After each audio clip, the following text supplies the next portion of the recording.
c'est dans l'est de la France, en Lorraine, près de Nancy, que nous avons rendez-vous avec un installateur thermique, professionnel du gaz et spécialisé en énergie solaire combinée au gaz naturel. L'entreprise Alain Prévost est implantée dans la région depuis 1973. En quelques années, elle a vu son activité évoluer vers des solutions écologiques. Donc aujourd'hui, une installation solaire combinée à une chaudière gaz est le moyen le plus sûr de préserver l'environnement et de faire un maximum d'économie d'énergie.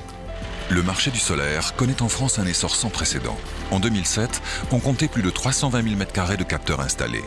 L'association de l'énergie solaire avec une chaudière au gaz naturel garantit le confort au quotidien pour toute la famille et permet surtout de réaliser de réelles économies. La principale idée reçue par les clients est l'ensoleillement dans la région. On a plus de 1700 heures d'ensoleillement annuel ici, en région Lorraine. On a une couverture solaire qui est suffisante. Là, ici, avec 4 capteurs, on va pouvoir faire de l'eau chaude sanitaire et en même temps du chauffage, ce qui est le but recherché. Pouvoir couvrir 70% des besoins sanitaires d'une famille de 4 personnes et on va pouvoir générer 20 à 25% du chauffage si on a des radiateurs et jusqu'à 50% si on a un plancher chauffant. Aujourd'hui, on peut installer du solaire dans n'importe quelle région de France. Il faut simplement prendre la précaution de bien orienter ses panneaux, au sud bien sûr, et de le coupler à une chaudière gaz.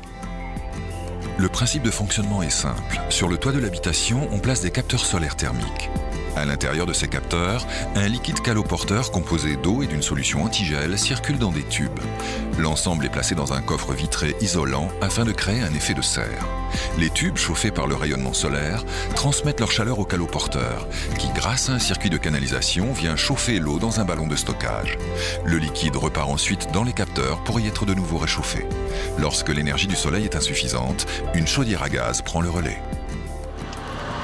C'est pour une visite d'entretien que nous retrouvons notre installateur thermique à Audun-le-Roman, chez monsieur et madame Barthélémy et leur fils Thibault.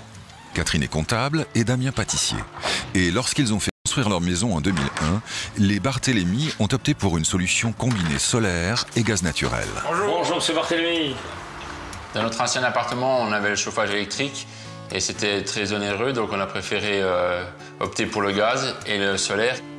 Nous avons choisi ce mode de chauffage par souci d'économie et d'écologie pour la planète, pour tout le monde, pour le bien du petit, pour tous les futurs qui arriveront par la suite. En associant leur installation solaire avec une chaudière au gaz naturel, la famille Barthélémy peut faire face à l'évolution de ses besoins quotidiens en chauffage et en eau chaude sanitaire. Comme le petit a grandi maintenant, il reste plus longtemps dans le bain. Et donc, grâce à l'installation, on pense faire des économies en eau chaude et en chauffage. Tout se règle tout seul par la chaudière et le petit boîtier pour le ballon solaire. On n'a besoin de s'occuper de rien. L'entretien est fait. C'est bien, impeccable. Pour inciter les consommateurs à choisir cette solution de chauffage économique et respectueuse de l'environnement, l'État et les régions participent au financement. L'installation nous a coûté en elle-même dans les 13 000 €.